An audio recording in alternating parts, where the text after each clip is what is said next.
Melemahnya nilai tukar rupiah dan ketidakpastian geopolitik mendorong Bank Indonesia atau BI mengambil langkah cukup agresif, yakni mengerek suku bunga acuan secara beruntun.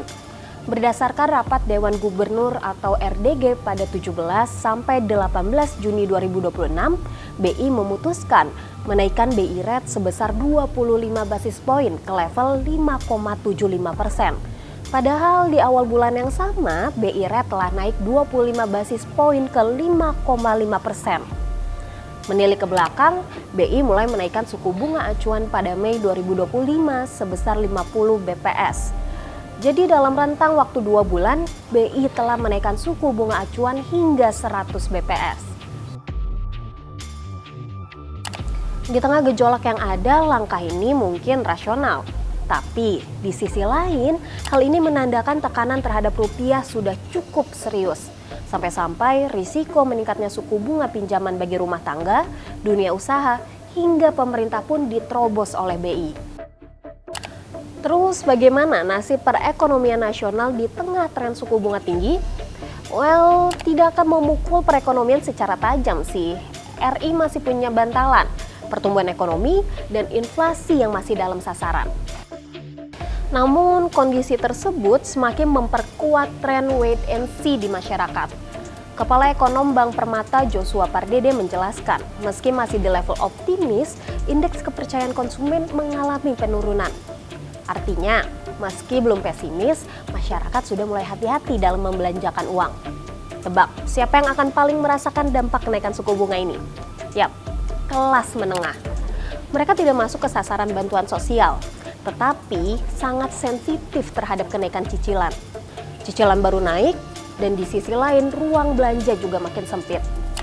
Ini bisa berpotensi untuk menahan konsumsi rumah tangga, terutama pada barang yang pembeliannya bergantung pada kredit. Masyarakat sangat mungkin menunda pembelian dan penarikan pinjaman, terutama untuk kendaraan bermotor, rumah, renovasi, elektronik, dan barang tanaman lainnya. Data BI tentang suku bunga kredit menunjukkan sinyal awal transmisi sudah terjadi.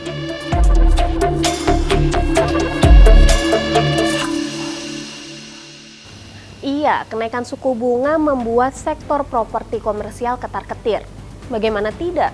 Saat ini demand-nya saja sudah cukup rendah. Kini justru diperparah dengan risiko bertambahnya mahalnya cicilan. Dan bukan cuma konsumen yang kena getahnya, tapi pengembang juga.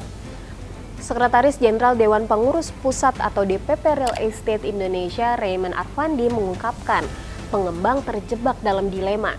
Ingin menaikkan harga jual, tetapi pembelinya juga menahan diri. Dengan adanya kenaikan suku bunga kan mempengaruhi pengembang rata-rata juga mendapat backup dukungan kredit konstruksi dari perbankan. Yes. Ya, nah, kalau suku bunganya naik, otomatis kan kredit konstruksinya juga menjadi tambah cost kan. Kalau tambah cost kan berarti cost of production rumahnya kan naik gitu loh. Tapi di satu pihak, pengembang masih sulit dengan harga yang ada saja sekarang dia sulit menjual, apalagi harus dinaikin gitu loh. Iya. Ini terjadi dilematis buat pengembang. Kalau sektor properti bisa terpukul, bagaimana nasib program strategis 3 juta rumah milik Presiden Prabowo Subianto? Memang segmen untuk rumah subsidi bisa bernapas lega karena bunga KPR terkunci oleh regulasi. Namun, program 3 juta rumah tidak seluruhnya menggunakan skema subsidi. Jadi, baik langsung atau secara tidak langsung, program andalan Prabowo ini bisa ikut terdampak.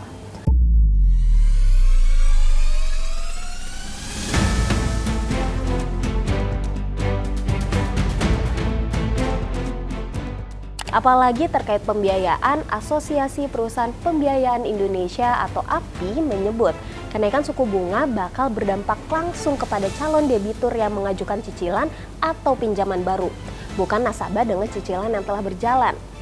Kendati begitu, dalam kondisi di mana masyarakat banyak berhati-hati dalam membelanjakan uang, perusahaan pembiayaan juga melakukan hal serupa sebelum memberikan pinjaman.